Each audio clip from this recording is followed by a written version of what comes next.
Halo kaum wibu, kaum pemalu yang hobinya berhalusinasi. Masih bersama gue Wibu Nge-Rap, satu-satunya makhluk isekai yang datang ke dunia ini. Kali ini gue mau ngasih pembahasan buat kalian para pecinta anime Tensei Shitara Slam Dataken. Ketimbang kalian malas membaca light novel dari anime ini, gak ada salahnya buat kalian dengerin bacotan-bacotan dari gue yang sudah pasti bakal bikin kalian tahu alur cerita dari Tensei Shitara Slam Dataken. Gak usah kebanyakan bacot, langsung aja kita masuk pembahasan Tensei Shitara Slam Dataken berdasarkan light novel.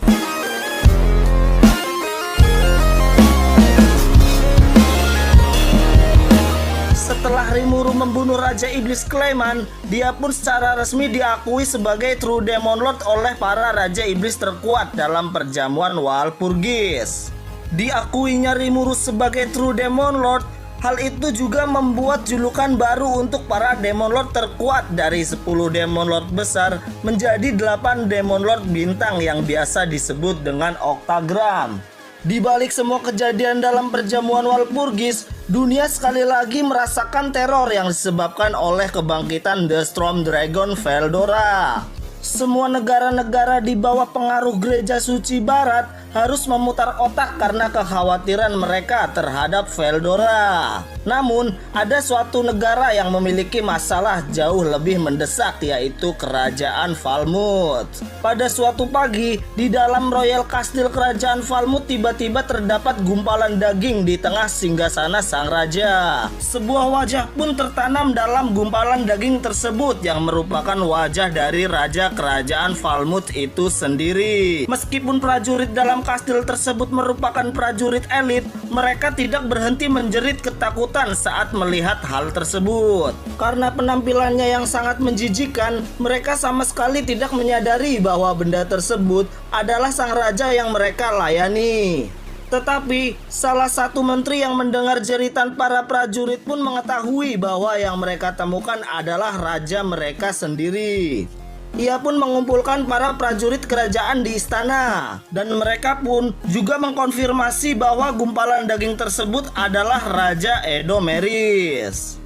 Raja Edomeris memerintahkan mereka dengan rintihannya untuk mengambil botol yang ada di bawah singgasana. Para penyihir pun mengkonfirmasi bahwa di dalam botol tersebut merupakan obat ajaib yang bahkan tidak dapat dibuat oleh para dwarf. Setelah meminum obat tersebut, Raja Edomeris pun kembali ke wujud semula. Setelah kembali ke wujud aslinya, Raja Edomeris mengatakan tentang apa yang telah terjadi padanya dan para prajuritnya setelah melakukan serangan terhadap Jura Tempest. Semua orang pun terdiam setelah mendengar bahwa semua orang dalam penyerangan tersebut telah dibantai oleh pemimpin dari Jura Tempest. Edomeris juga mengatakan bahwa masa depan yang mengerikan telah menunggu kerajaan Falmouth. Raja Edomeris juga menyuruh para menterinya untuk melakukan konferensi kekaisaran yang akan diadakan 3 hari lagi. Raja Edomeris menyampaikan proposal yang ia terima dari pemimpin Jura Tempest, sekaligus Raja Iblis yang baru terlahir akibat perang yang mereka lakukan. Ia pun mengatakan bahwa mereka hanya dapat memilih salah satu dari opsi yang diberikan oleh pemimpin Jura Tempest. Opsi pertama ialah ia menyuruh Edomeris untuk turun tahta, dan jika mereka tidak membayar dengan bagian wilayah Falmouth, mereka diharuskan membayar 1.500 koin Star Gold. Opsi kedua, Edomeris harus mengirimkan Falmouth ke Jura Tempest. Dengan kata lain, kerajaan Falmouth akan menjadi pengikut dari Jura Tempest. Dan yang terakhir ialah menyerahkan keputusan penuh terhadap Edomeris. Jika ia ingin melanjutkan perang, mereka akan senang hati menerima apa yang diinginkan Falmouth dan memastikan akan menghilangkan Falmouth dari dunia ini.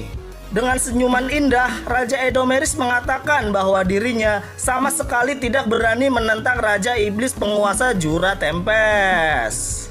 Hanya dengan mendengar namanya, seluruh tubuhnya pun dipenuhi akan rasa takut setelah ia diubah menjadi segumpal daging oleh salah satu bawahannya. Akan tetapi, para menteri dan penyihir yang berada di sana tetap menolak dan berniat kembali untuk memusnahkan monster-monster yang ada di Jura Tempest. Perdebatan pun terjadi antara Raja Edomeris dan para bawahannya. Raja pun mengatakan bahwa dirinya sudah tidak peduli dengan kehormatan miliknya dan meminta mereka untuk berpikir agar tidak terjadi musibah yang akan menimpa para penduduk. Para menteri dan para penyihir kerajaan Falmouth pun membeku setelah Raja Edomeris berlutut dan memohon kepada para menterinya untuk menemukan solusi terbaik dalam masalah ini. Melihat hal tersebut, semua orang pun mengangguk dan bersujud setelah mendengar perkataan Raja Edomeris. Dan mereka pun perlu memikirkan rencana untuk membujuk para bangsawan. Setelah 3 hari berlalu, konferensi kekaisaran pun diadakan dan para bangsawan merasakan ketegangan yang terlihat dari wajah Raja Edomeris dan para menterinya. Kemudian para bangsawan pun diberitahu tentang kekalahan Falmouth oleh Tempest dan kisah yang dialami oleh Raja Edomeris. Kemudian Raja Edomeris pun mengatakan bahwa dirinya akan turun tahta dari singgasana Raja Kerajaan Falmouth. Berbagai kritik pun membanjiri keputusan sang raja dan meminta sang raja untuk membayar kompensasi ketimbang dirinya turun dari tahta. Edomeris pun mengatakan meskipun Falmouth adalah negara besar yang memiliki total populasi 30 juta, mereka hanya mendapat 5 juta koin emas, sementara kompensasi yang diminta ialah 150 juta koin emas.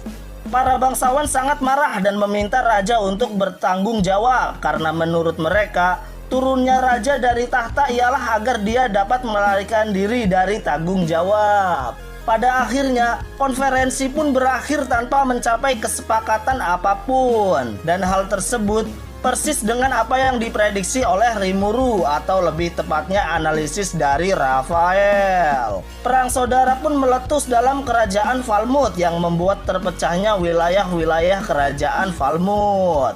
Kemudian disitulah pahlawan Yom menyelesaikan peran mulianya dengan menyatukan wilayah-wilayah tersebut. Akan tetapi, hal tersebut dimungkinkan oleh upaya kerajaan Dwarf dan Brumun. Yang lebih dari itu, ialah perjanjian non-agresi yang diperoleh pahlawan Yom dari Raja Iblis 8 Bintang Rimuru. Penandatanganan perjanjian non-agresi antara Greater Demon Rimuru dan pahlawan Yom pun akhirnya mengakhiri perang yang menjadi teror dari kerajaan Falmouth. Meskipun tak diungkapkan, fakta tersebut juga berfungsi untuk membangun legitimasi Yom sebagai raja dengan dukungan dari negara-negara besar dan Raja Iblis Besar Rimuru. Kerajaan Falmouth pun akhirnya lahir kembali yang kemudian dikenal sebagai Kerajaan Falmenas yang kemudian juga merubah nama dari Yom yang merupakan raja pendiri menjadi.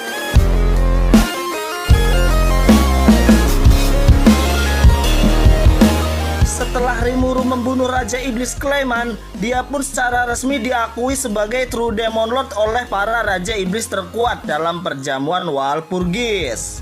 Diakuinya Rimuru sebagai True Demon Lord, hal itu juga membuat julukan baru untuk para Demon Lord terkuat dari 10 Demon Lord besar menjadi 8 Demon Lord bintang yang biasa disebut dengan Octagram.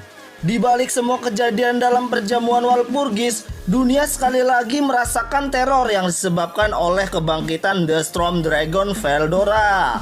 Semua negara-negara di bawah pengaruh Gereja Suci Barat harus memutar otak karena kekhawatiran mereka terhadap Veldora. Namun, ada suatu negara yang memiliki masalah jauh lebih mendesak, yaitu Kerajaan Falmouth. Pada suatu pagi, di dalam Royal Castle Kerajaan Falmouth tiba-tiba terdapat gumpalan daging di tengah singgasana sang raja. Sebuah wajah pun tertanam dalam gumpalan daging tersebut yang merupakan wajah dari Raja Kerajaan Falmouth itu sendiri. Meskipun prajurit dalam kastil tersebut merupakan prajurit elit, mereka tidak berhenti menjerit ketakutan saat melihat hal tersebut. Karena penampilannya yang sangat menjijikan, mereka sama sekali tidak menyadari bahwa benda tersebut adalah sang raja yang mereka layani. Tetapi salah satu menteri yang mendengar jeritan para prajurit pun mengetahui bahwa yang mereka temukan adalah raja mereka sendiri. Ia pun mengumpulkan para prajurit kerajaan di istana, dan mereka pun juga mengkonfirmasi bahwa gumpalan daging tersebut adalah Raja Edomeris. Raja Edomeris memerintahkan mereka dengan rintihannya untuk mengambil botol yang ada di bawah singgasana. Para penyihir pun mengkonfirmasi bahwa di dalam botol tersebut merupakan obat ajaib yang bahkan tidak dapat dibuat oleh para dwarf. Setelah meminum obat tersebut, Raja Edomeris pun kembali ke wujud semula. Setelah kembali ke wujud aslinya, Raja Edomeris mengatakan tentang apa yang telah terjadi padanya dan para prajuritnya setelah melakukan serangan terhadap Jura Tempest. Semua orang pun terdiam setelah mendengar bahwa semua orang dalam penyerangan tersebut telah dibantai oleh pemimpin dari Jura Tempest. Edomeris juga mengatakan bahwa masa depan yang mengerikan telah menunggu kerajaan Falmouth. Raja Edomeris juga menyuruh para menterinya untuk melakukan konferensi kekaisaran yang akan diadakan 3 hari lagi. Raja Edomeris menyampaikan proposal yang ia terima dari pemimpin Jura Tempest, sekaligus Raja Iblis yang baru terlahir akibat perang yang mereka lakukan. Ia pun mengatakan bahwa mereka hanya dapat memilih salah satu dari opsi yang diberikan oleh pemimpin Jura Tempest. Opsi pertama ialah ia menyuruh Edomeris untuk turun tahta, dan jika mereka tidak membayar dengan bagian wilayah Falmouth, mereka diharuskan membayar 1.500 koin Star Gold. Opsi kedua, Edomeris harus mengirimkan Falmouth ke Jura Tempest. Dengan kata lain, kerajaan Falmouth akan menjadi pengikut dari Jura Tempest. Dan yang terakhir ialah menyerahkan keputusan penuh terhadap Edomeris. Jika ia ingin melanjutkan perang, mereka akan senang hati menerima apa yang diinginkan Falmouth dan memastikan akan menghilangkan Falmouth dari dunia ini. Dengan senyuman indah, Raja Edomeris mengatakan bahwa dirinya sama sekali tidak berani menentang Raja Iblis penguasa Jura Tempest. Hanya dengan mendengar namanya, seluruh tubuhnya pun dipenuhi akan rasa takut setelah ia diubah menjadi segumpal daging oleh salah satu bawahannya. Akan tetapi, para menteri dan penyihir yang berada di sana tetap menolak dan berniat kembali untuk memusnahkan monster-monster yang ada di Jura Tempest. Perdebatan pun terjadi antara Raja Edomeris dan para bawahannya. Raja pun mengatakan bahwa dirinya sudah tidak peduli dengan kehormatan miliknya dan meminta mereka untuk berpikir agar tidak terjadi musibah yang akan menimpa para penduduk. Para menteri dan para penyihir kerajaan Falmouth pun membeku setelah Raja Edomeris berlutut dan memohon kepada para menterinya untuk menemukan solusi terbaik dalam masalah ini. Melihat hal tersebut, semua orang pun mengangguk dan bersujud setelah mendengar perkataan Raja Edomeris. Dan mereka pun perlu memikirkan rencana untuk membujuk para bangsawan. Setelah 3 hari berlalu, konferensi kekaisaran pun diadakan dan para bangsawan merasakan ketegangan yang terlihat dari wajah Raja Edomeris dan para menterinya. Kemudian para bangsawan pun diberitahu tentang kekalahan Falmouth oleh Tempest dan kisah yang dialami oleh Raja Edomeris. Kemudian Raja Edomeris pun mengatakan bahwa dirinya akan turun tahta dari singgasana Raja Kerajaan Falmouth. Berbagai kritik pun membanjiri keputusan sang raja dan meminta sang raja untuk membayar kompensasi ketimbang dirinya turun dari tahta.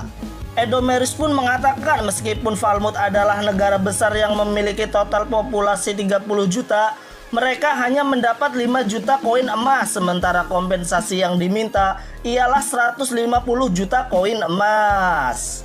Para bangsawan sangat marah dan meminta raja untuk bertanggung jawab karena menurut mereka turunnya raja dari tahta ialah agar dia dapat melarikan diri dari tanggung jawab. Pada akhirnya, konferensi pun berakhir tanpa mencapai kesepakatan apapun. Dan hal tersebut persis dengan apa yang diprediksi oleh Rimuru, atau lebih tepatnya analisis dari Raphael. Perang saudara pun meletus dalam kerajaan Falmouth yang membuat terpecahnya wilayah-wilayah kerajaan Falmouth.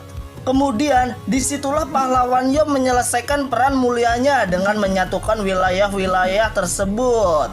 Akan tetapi, hal tersebut dimungkinkan oleh upaya kerajaan Dwarf dan Brumun.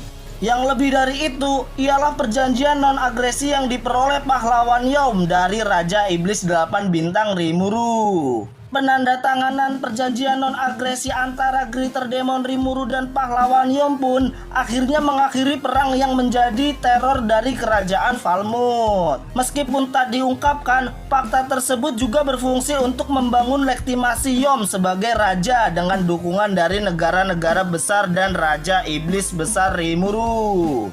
Kerajaan Falmouth pun akhirnya lahir kembali yang kemudian dikenal sebagai Kerajaan Falmenas yang kemudian juga merubah nama dari Yom yang merupakan raja pendiri menjadi Kerajaan Falmouth pun akhirnya lahir kembali yang kemudian dikenal sebagai Kerajaan Falmenas yang kemudian juga merubah nama dari Yom yang merupakan raja pendiri menjadi Falmenas.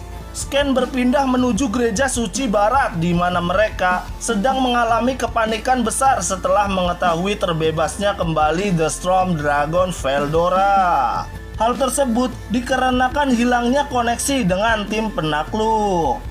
Hinata Sakaguchi yang mengetahui hal tersebut memutuskan untuk berangkat menuju Jura Tempest, akan tetapi Hinata Sakaguchi harus menghentikan keputusannya setelah dirinya dipanggil oleh pejabat paling berpengaruh dari Gereja Suci Barat. Orang tersebut ialah orang yang berpengaruh dari Kekaisaran Suci Ruberion yang biasa disebut 7 orang bijak surgawi. 7 orang tersebut dikatakan telah melampaui keberadaan kelas pahlawan dan merupakan makhluk legendaris yang bertugas membesarkan pahlawan baru. Hinata Sakaguchi mendapat laporan dari 7 bijak surgawi bahwa Raihem yang merupakan utusan yang ia kirim ke Tempest telah berhasil kembali, akan tetapi penampilannya sangat berbeda dan tubuhnya kejang-kejang seakan merasakan rasa takut yang tak terbayangkan. Saat Raihem akan dibawa ke kamarnya, ia pun menolak dan bersikeras ingin menyampaikan informasi yang menurutnya sangat penting. Ia pun menuju ruang utama di dalam katedral dan berdiri di tengah Ruberion Kekaisaran Suci yang merupakan tempat paling suci dan tak tersentuh.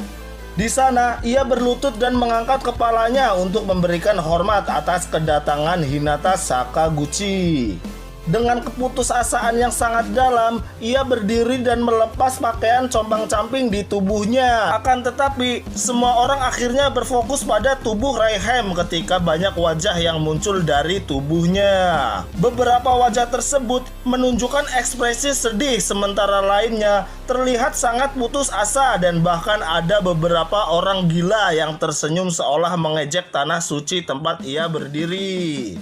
Raihem menyuruh mereka melihat tubuhnya dan mengatakan tubuhnya adalah hukuman karena membuat marah raja para monster yang akhirnya melahirkan Raja Iblis baru. Ia pun memberitahu mereka tentang Raja Iblis yang menakutkan dan bagaimana ia bisa terlahir. Para kesatria Templar pun bergetar ketika mendengar hal tersebut. Dan ketika mereka mendengar kekuatan yang absurd, mereka tidak bisa lagi menyembunyikan keheranan mereka. Namun, Hinata sama sekali tidak gemetar dan hal tersebut membuat para kesatria Templar menjadi tenang. Laporan pun berlanjut dan Raihem mengatakan bahwa Archdemon telah muncul kembali. Akan tetapi, Hinata mengatakan bahwa 3 kesatria Templar sudah cukup untuk menghancurkan Archdemon. Akan tetapi, jika mereka berlima, tidak akan mungkin mereka dapat dikalahkan oleh Archdemon tersebut. Akan tetapi, hal itu akan sulit jika mereka membiarkan Archdemon terus ada dan mengumpulkan pengalaman.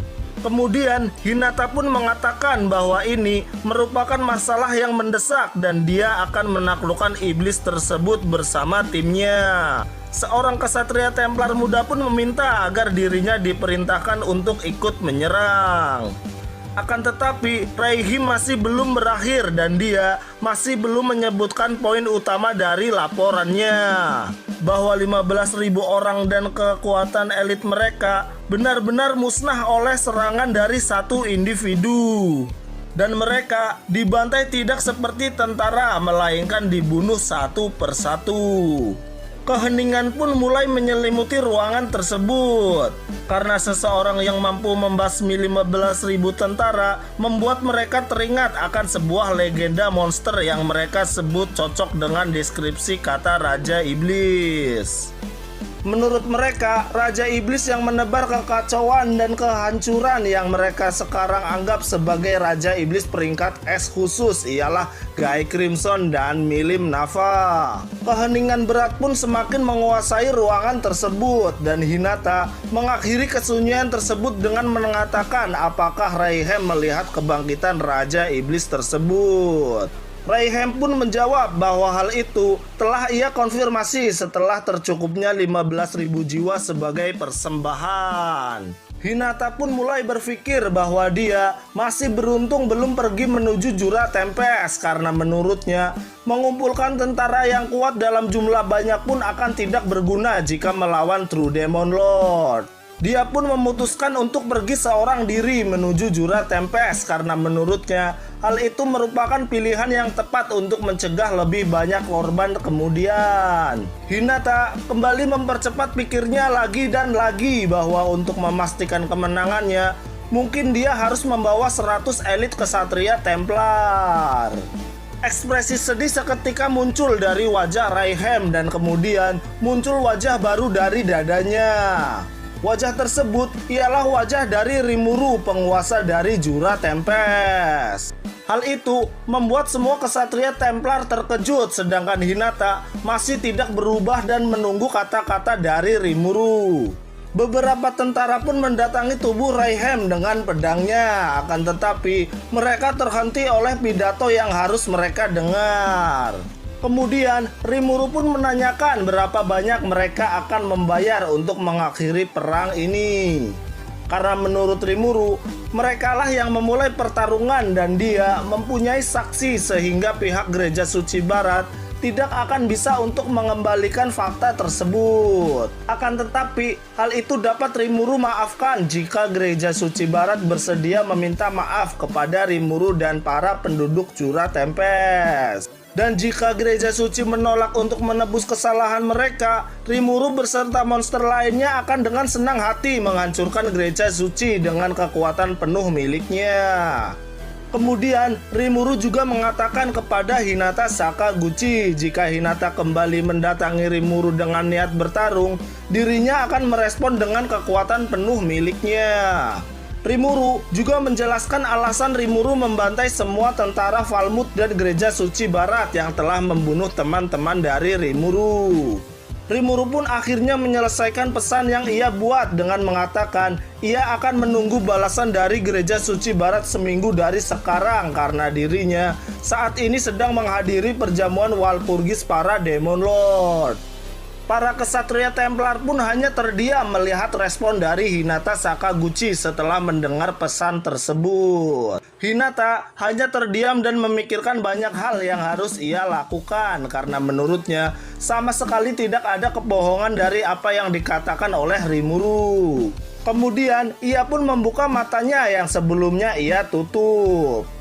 Hinata menghapus Rayhem dengan skill disintegrasi miliknya dan mengatakan bahwa dia memiliki keyakinan yang mutlak dan tidak akan mendengar perkataan dari para monster rendahan. Hal tersebut ia lakukan karena Hinata adalah kapten penjaga pribadi dari Kaisar dan dia harus menjadi contoh yang absolut meskipun dirinya tidak yakin dapat memenangkan pertarungan melawan Rimuru. Itu dia Bor, episode pembahasan terbaru dari Tensei Shitara Slam Data Ken yang pastinya dibuat berdasarkan dari light novelnya. Dan buat kalian yang gak mau ketinggalan alur cerita dari anime Tensei Shitara Slam Data Ken, silakan kalian subscribe dan kasih loncengnya.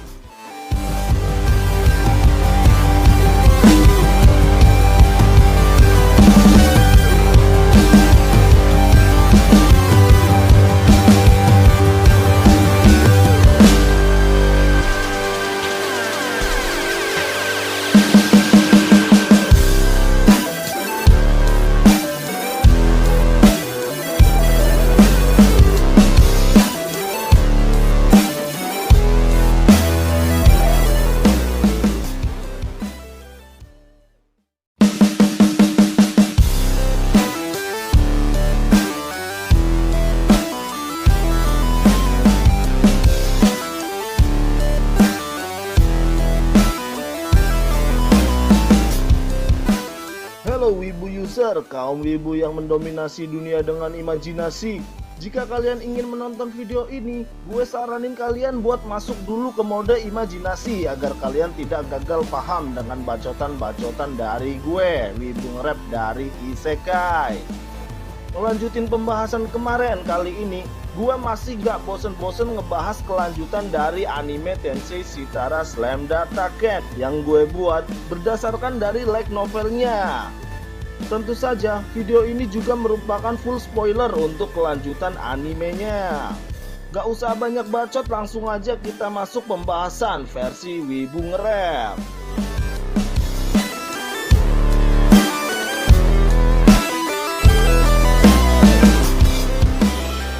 Setelah suksesnya Rimuru membunuh Raja Iblis Clayman, Rimuru juga mendapat gelar True Demon Lord Octagram dalam perjamuan Walpurgis. Dia pun akhirnya kembali menuju negeri para monster Jura Tempest menggunakan pintu ruang dan waktu.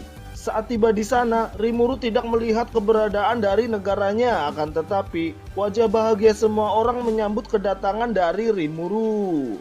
Hilangnya Jura Tempest dari pandangannya ialah karena keterampilan dari beberapa bawahan Rimuru yang telah berusaha membuat perlindungan untuk melindungi negara mereka. Rimuru mengatakan bahwa pertahanan yang telah mereka buat merupakan pertahanan yang sangat superior jika dibandingkan dengan negara lainnya. Rimuru juga sadar bahwa rata-rata prajurit di negaranya memiliki peringkat B sehingga binatang buas dan para iblis tidak bisa lagi mengancam mereka. Tetapi hal itu sedikit membuat Rimuru cemas karena dia khawatir dengan monster-monster yang diusir dari tempatnya. Rimuru sangat khawatir jika monster-monster tersebut menimbulkan kekacauan di tempat lain dan dia berencana untuk menyelidiki hal tersebut. Kemudian Rimuru pun pergi menuju kota bersama Veldora dan Sion. Semua warga pun membungkuk untuk memberi hormat kepada Rimuru. Rigurd datang menghampiri mereka dan mengatakan mereka semua sangat senang atas kembalinya Rimuru dengan selamat setelah menghadiri perjamuan para Raja Iblis terkuat. Setiap hari dalam waktu sebulan, semua penduduk Tempest memperlihatkan kebahagiaan mereka dan melakukan festival perayaan yang menarik banyak wisatawan.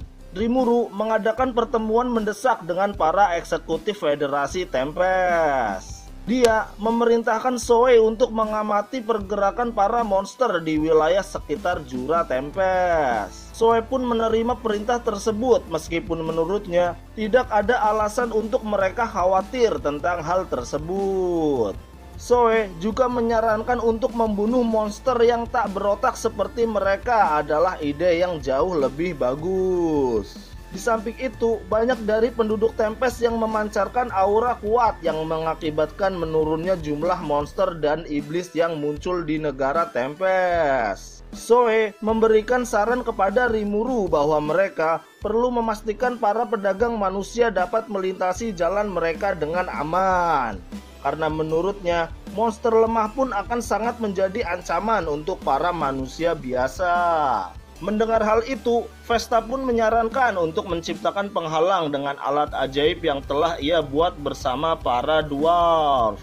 Kaijin pun terlihat sangat senang dengan senyum puas di wajahnya. Mendengar hal itu, Rimuru pun terkagum karena para kakek tua itu terlalu luar biasa dan bisa dibilang sangat jenius. Kemudian, Vesta pun menjelaskan bahwa konsentrasi sihir di sekitar Jura Tempest sangat mudah untuk dikumpulkan dan selain itu, aura superior cenderung bebas melayang di sekitar Jura Tempest.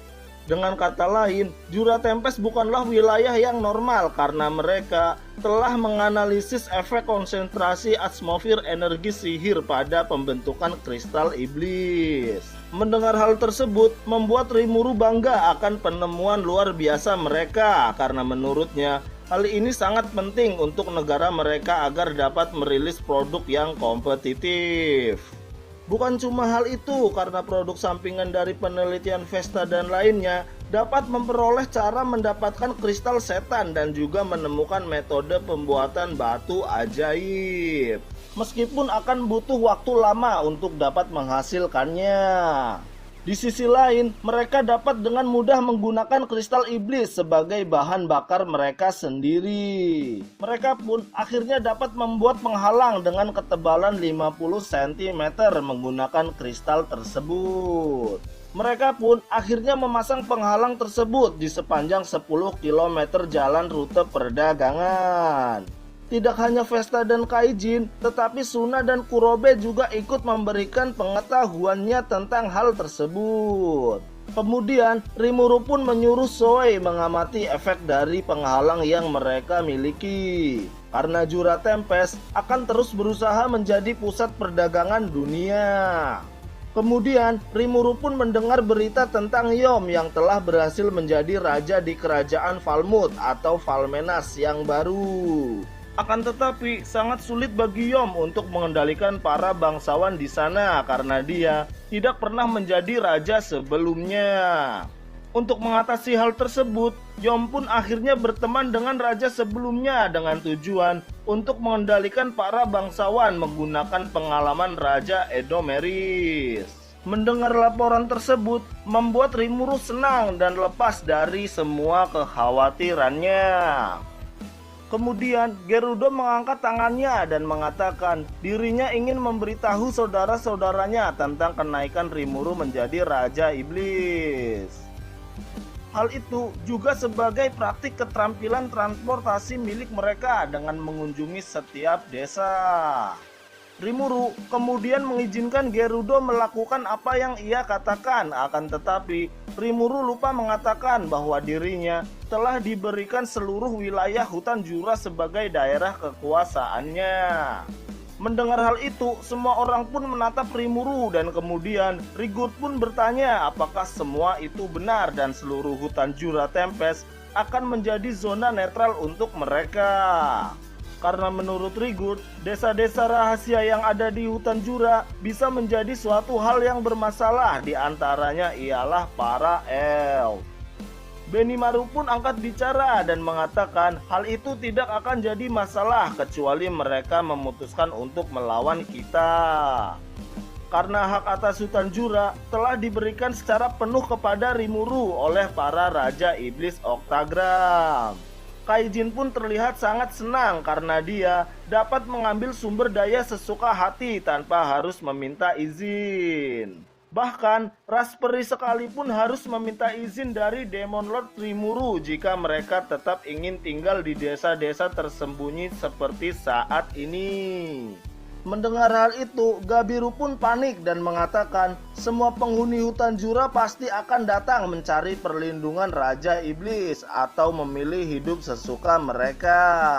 Akan tetapi, keputusan mereka akan membuat mereka membuka diri dan melakukan invasi. Gabiru juga mengatakan bahwa dia akan memberitahu ayahnya dan para ras Lizardman lainnya karena menurutnya hal ini adalah sesuatu yang sangat penting. Dengan muka bangga, Sion pun mengatakan kata-kata angkuhnya bahwa untuk mendapatkan perlindungan Raja Iblis Rimuru, mereka harus datang menemuinya terlebih dahulu. Kemudian Rimuru mengatakan bahwa mereka harus menyelidiki hutan Jura agar mereka tahu tentang jenis ras cerdas yang tinggal di sekitar mereka.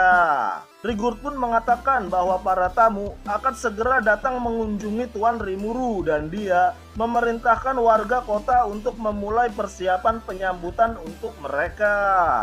Akhirnya pertemuan para eksekutif Jura Tempest pun berakhir, akan tetapi Rimuru kembali teringat tentang respon apa yang diberikan oleh Hinata Sakaguchi setelah mendengar apa yang disampaikan oleh utusan yang ia kirim. Kemudian Rimuru pun menanyakan hal tersebut kepada Diablo. Diablo pun menjawab bahwa dia telah mengkonfirmasi kedatangan utusan tersebut dan dia belum menerima respon dari Hinata meskipun utusan tersebut telah sampai di hadapannya. Mendengar hal itu, Rimuru pun berpikir bahwa ia tidak ingin melawan Hinata meskipun hal itu merupakan suatu yang hampir tidak mungkin terjadi. Karena Rimuru lebih suka jika pihak Gereja Suci Barat datang untuk meminta maaf kepada Jura Tempest. Scan pun berpindah menuju negeri yang dikenal dengan negeri malam abadi, di mana diperlihatkan seorang gadis berambut perak yang sangat cantik. Gadis tersebut bernama Ruminas Valentine.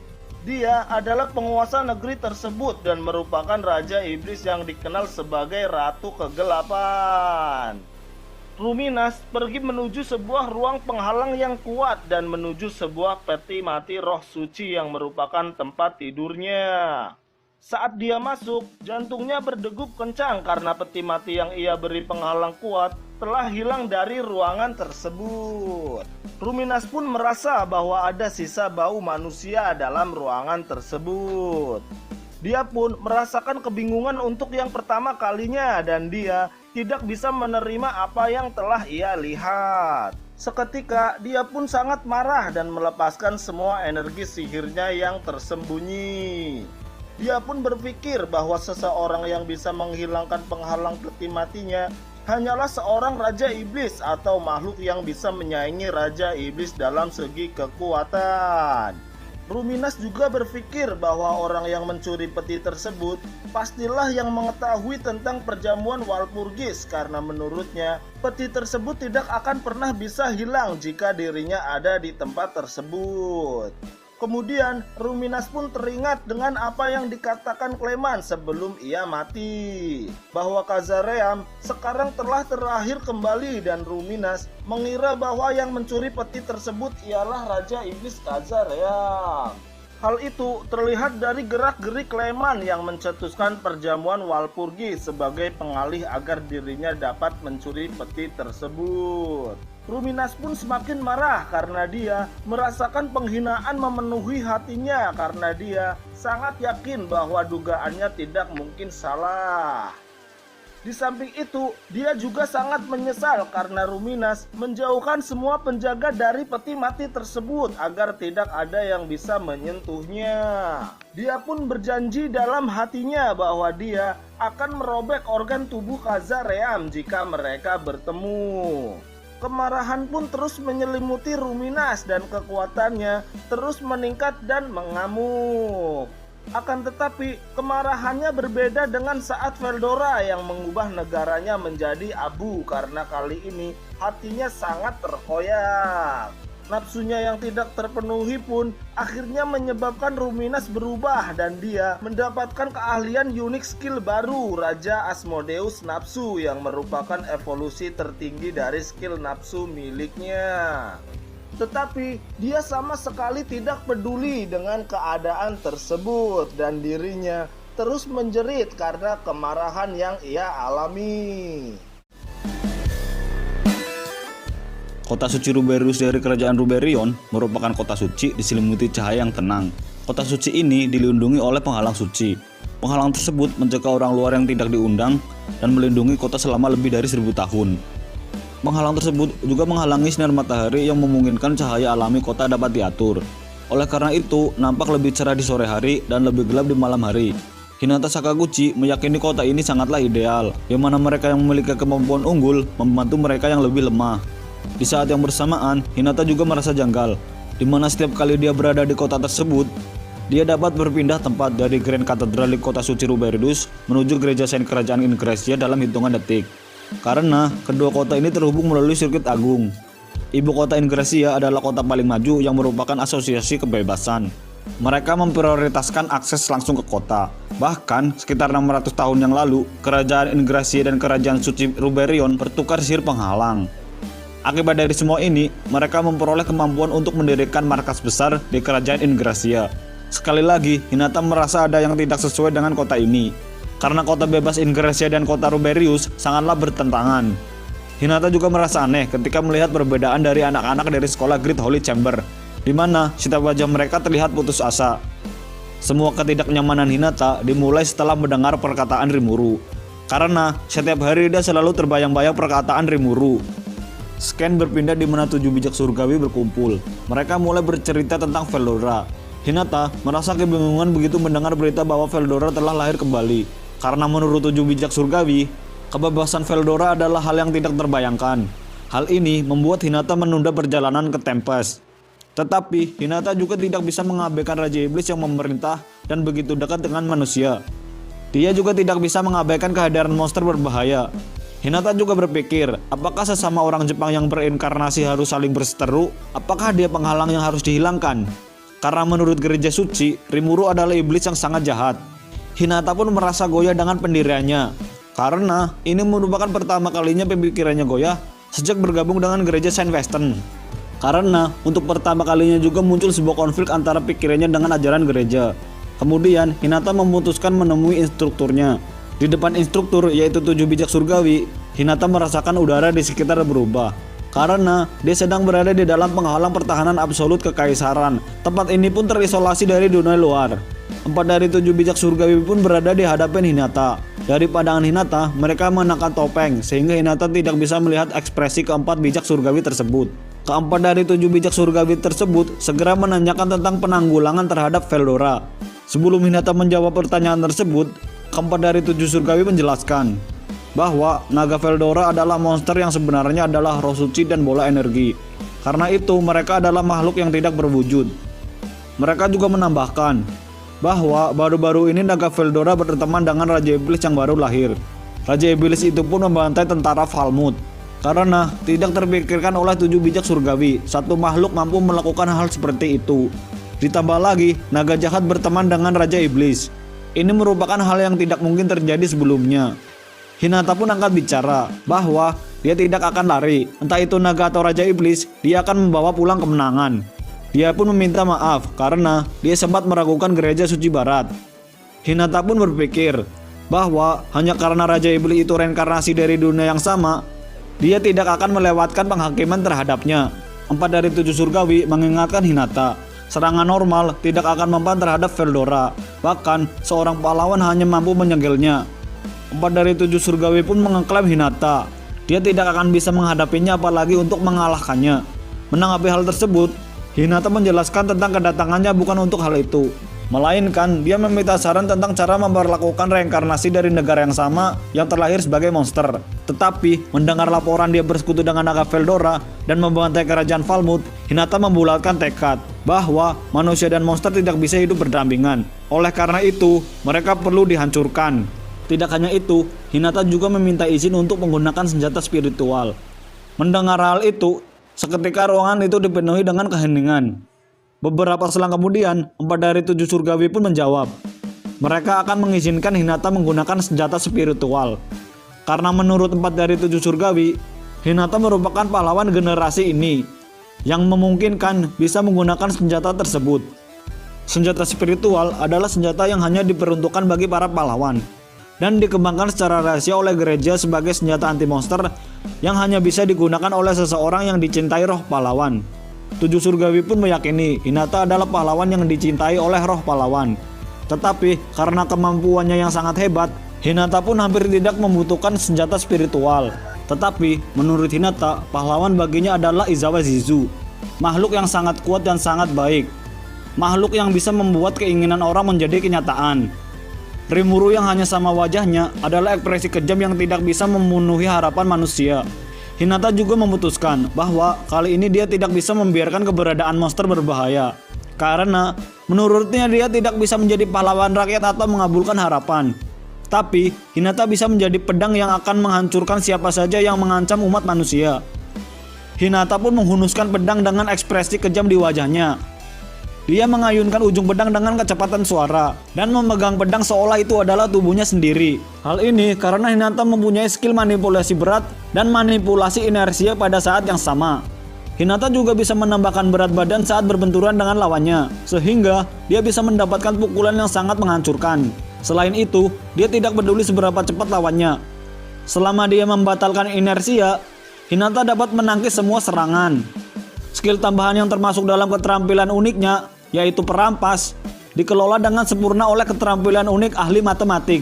Hinata juga memakai pedang produk penelitian Celestial Sage, yaitu pengembangan senjata untuk melawan Veldora. Hinata juga melepaskan pembatasan dan membentuk selaput tipis, menutupi tubuhnya yang berubah menjadi baju besi. Hinata selalu memakai peralatan sulit Saint Armor atau Holy Mail yang ditentukan oleh kekuatan roh tingkat tinggi yang hanya bisa dipakai oleh mereka yang melampaui kekuatan manusia. Dengan begitu, transformasi Holy Mile memiliki penampilan pahlawan sejati. Apakah Hinata perwujudan pahlawan sejati atau dia hanya dimanfaatkan pihak gereja suci barat?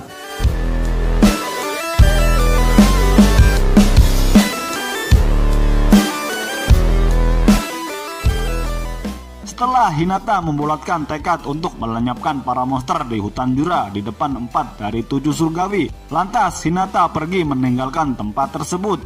4 dari 7 surgawi pun mulai membicarakan Hinata. Mereka menganggap bahwa Hinata sangat menyedihkan. Mereka juga membandingkan Hinata dengan pahlawan sebelumnya.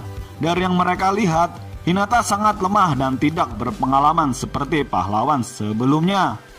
Mereka juga khawatir tentang pengiriman Hinata ke Jura Tempest tanpa seizin putri. Hal ini akan membuat putri marah, akan tetapi 4 dari 7 surgawi sudah mengantisipasi hal tersebut.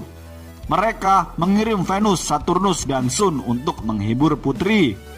Mereka terus membicarakan Hinata, karena bagaimanapun juga Hinata adalah pahlawan terkuat saat ini. 4 dari 7 surgawi pun menceritakan tentang sosok Hinata yang sebenarnya, yaitu tentang tubuhnya yang tidak bisa bertumbuh. Tubuhnya tidak mengalami pertumbuhan dan tidak menua pada usia 17 tahun. Hal ini dikarenakan Hinata dikaruniai berkat roh. Hinata juga tidak memiliki emosi dan tidak dapat mencintai seseorang.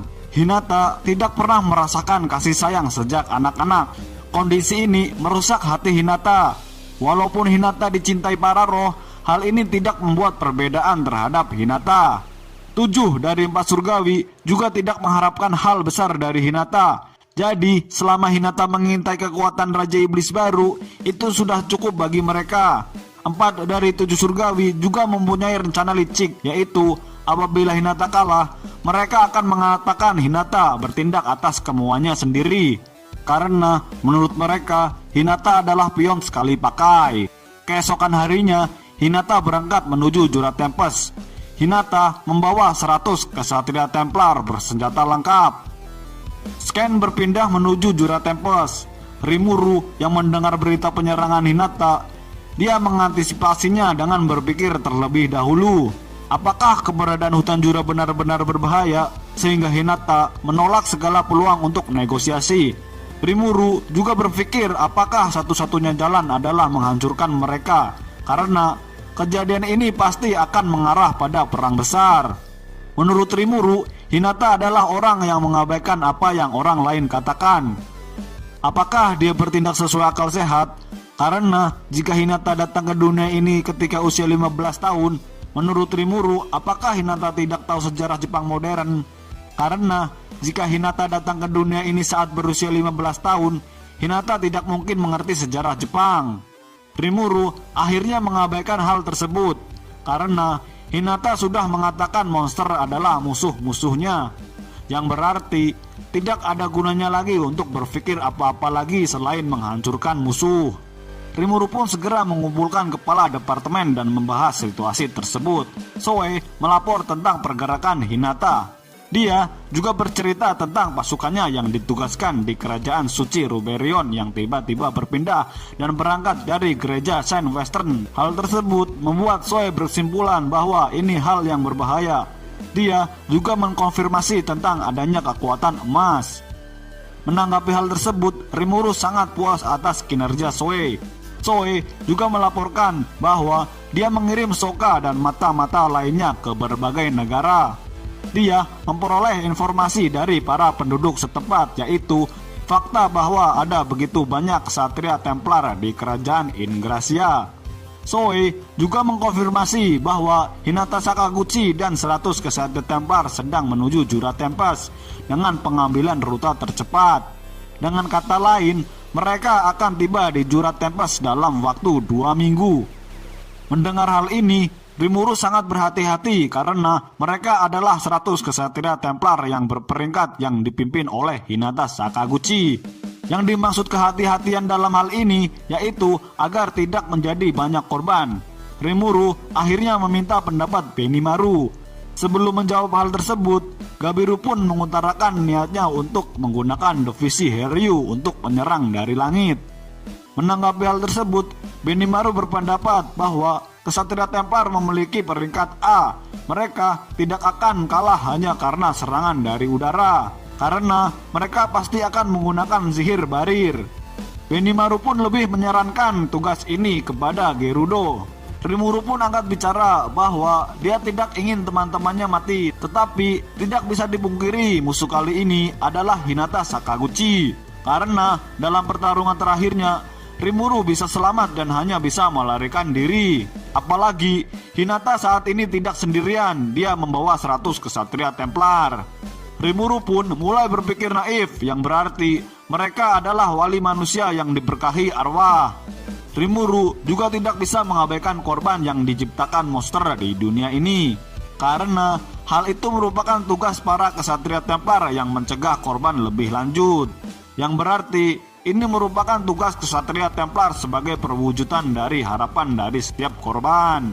Rimuru juga berencana membicarakan kesalahpahaman ini kepada Hinata Sakaguchi. Menurut Rimuru, pembersihan monster itu adalah tugas para kesatria Templar di dunia ini. Rimuru juga menyadari bahwa manusia juga pasti banyak kehilangan teman maupun keluarga yang diakibatkan para monster. Tetapi monster tersebut bukanlah dari hutan jura. Kejadian ini merupakan tanggung jawab Rimuru juga secara tidak langsung. Karena menurut Rimuru, jika semua kesatria dibasmi, siapa yang akan melindungi manusia dari para monster? Dengan kata lain, Rimuru bertujuan untuk membuat mereka percaya akan kata-kata Rimuru dan menghindari pertempuran tersebut. Rimuru berasumsi kesatria Templar dan Hinata bukanlah lawan yang bisa dikalahkan dengan menahan diri. Menurut Rimuru, jika dia bisa menang telak dan menghancurkan semangat bertarung kesatria Templar, dia bisa meyakinkan tentang niat baiknya dengan pemikiran naifnya, yaitu mengalahkan semua musuh tanpa menimbulkan korban. Rimuru berniat menantang duel 1 lawan 1 dengan Hinata Sakaguchi. Karena itu, strategi pertama Rimuru yaitu menempatkan Gerudo dan pasukannya di selatan Tempest yang akan membentuk garis pertahanan, sehingga tidak ada satupun yang bisa memasuki Tempest. Benimaru akan ditugaskan di dalam kota Tempest dan mendukung bagian manapun yang terlibat dalam pertempuran. Karena menurut Rimuru, Shion, Gabiru, dan Gupta dengan Goblin Ridernya merupakan kekuatan utama Tempest saat ini. Shion bertugas untuk terlibat langsung dalam pertempuran, karena walaupun Shion kalah dalam pertarungan, Shion itu sosok yang abadi sehingga dia bisa memperlambat para musuh. Gupta dan para Goblin Rider bertugas sebagai pendukung Shion dengan taktik tabrak lari yang bertujuan untuk mengganggu pergerakan para kesatria Templar. Selanjutnya, Gabiru dengan pasukan Herunya bertugas menyelamatkan pasukan Goblin Rider yang terluka dari udara. Zoe bertugas untuk mengamati pertempuran dari bayang-bayang, sedangkan Diablo dilarang terlibat dalam pertarungan langsung dan mengamati di udara. Karena Rimuru hanya mengizinkan bertarung Diablo jika itu merupakan kesatria Templar yang kuat. Benimaru hanya berfokus pada pertahanan dengan Gerudo. Karena jika musuh terlalu kuat dan berhasil menembus pertahanan, penduduk Jura akan langsung diungsikan ke permukiman ORC. Walaupun semua rencana telah disusun rapi, Rimuru masih merasa ragu. Rimuru masih mengkhawatirkan apabila kesatria Templar langsung memusatkan serangan ke jantung kota Tempest. Sebelum itu terjadi, Rimuru meminta pendapat Raphael. Menurut Raphael, Rimuru tidak akan kalah dalam pertarungan ini. Akan tetapi, Rimuru masih mengkhawatirkan hal tersebut. Raphael menyarankan Rimuru untuk membuat semacam signal kepada Diablo dan Benimaru. Karena apabila rencana Rimuru tidak berjalan lancar, Raphael akan segera mengirim signal ke semua bawahan Rimuru untuk segera mengungsi. Rimuru juga mengantisipasi apabila kesatria Templar membuat penghalang suci berkat Raphael. Raphael menjelaskan syarat untuk meniadakan penghalang suci, yaitu dengan syarat pengorbanan 4 roh tingkat tinggi. Raphael juga menyarankan untuk membuat semacam lubang di dalam penghalang, sehingga membuat terowongan yang langsung mengarah ke kota Tempest. Tentu saja Benimaru yang akan mengantisipasi jika kesatria Templar melihat hal tersebut. Sekali lagi, dalam pertarungan kali ini, Rimuru tidak menginginkan adanya korban. Oleh sebab itu, Rimuru ingin menghadapi para kesatria Templar di luar Tempest. Jadi, Rimuru akan memerangi kesatria Templar di daratan terbuka. Rimuru juga akan memperkuat lubang dengan Demon Steel dan menempatkan Veldora di depan lubang tersebut. Rimuru juga menugaskan Veldora untuk melepaskan aura untuk melawan penghalang suci. Apakah Rimuru akan berhasil dengan strategi naifnya dan membuat kesepakatan dengan Hinata Sakaguchi? Yang pasti, terus pantengin channel ini agar kalian tidak ketinggalan pembahasan selanjutnya. Salam wibu, salam kaum terisolir, dan salam isekai.